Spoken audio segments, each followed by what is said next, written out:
Carrots have some nasty relatives. One of their relatives is giant hogweed.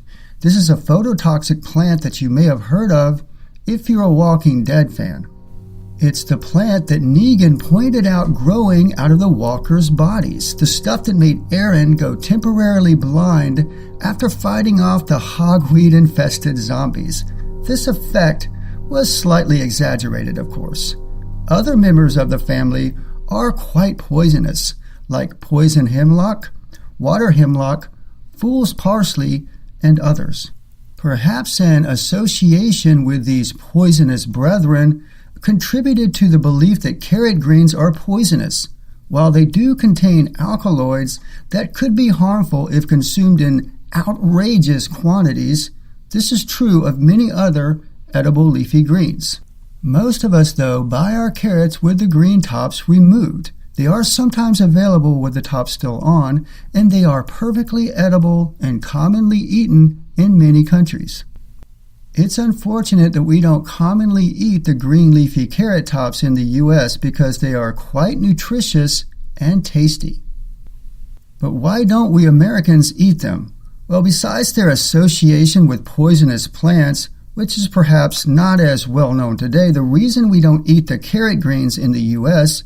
is that they don't fit the way we shop for food most of the time.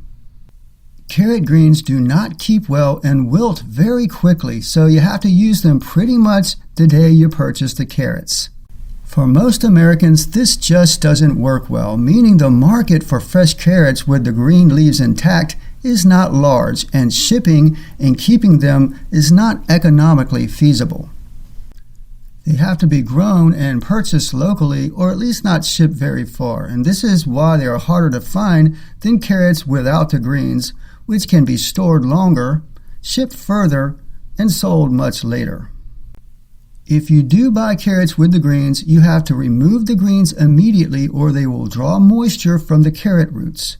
This means you have to use the greens even if you don't want to use the carrots.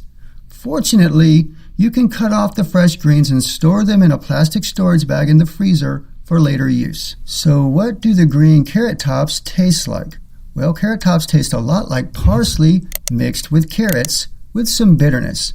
You may not notice the carrot taste at first, but it's there.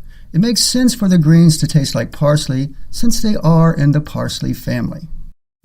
Not all members of the parsley family taste the same, of course. Some other carrot relatives besides parsley are anise, celery, chervil, coriander or cilantro, cumin, dill, fennel, lovage, and parsnip. So you find some carrots with the top still on at the grocery store and you remember this YouTube video that said they're good to eat, but what the heck can you do with them? Since carrot greens taste like parsley, you can use them like parsley. They can be used to make a pesto either alone or sharing the bill with basil. Carrot tops can also be eaten raw in salads and put in soups for a bit of fresh brightness and added nutrition. Or you can make a carrot green chimichurri. Another great idea is to use carrot tops along with roasted carrots to utilize the entire vegetable. You can make a carrot top pesto and drizzle it over the roasted carrots. Remember I said celery is also in the parsley family. Celery leaves are also edible and can be used to eat raw or in cooking. They may be slightly bitter compared to the stalks, but often have a good flavor tasting like a sharper, more peppery celery stalk. The outer darker celery leaves, if those are intact, can be quite bitter sometimes, but the inner lighter colored leaves are usually just fine. Since all the leaves are perfectly safe and nutritious, you can do a quick raw taste test to find out if any of the leaves are too bitter to use. There just is no good reason not to eat and use the leaves of carrot or celery for cooking when applicable. It's just a cultural practice to only use the roots or the stalks.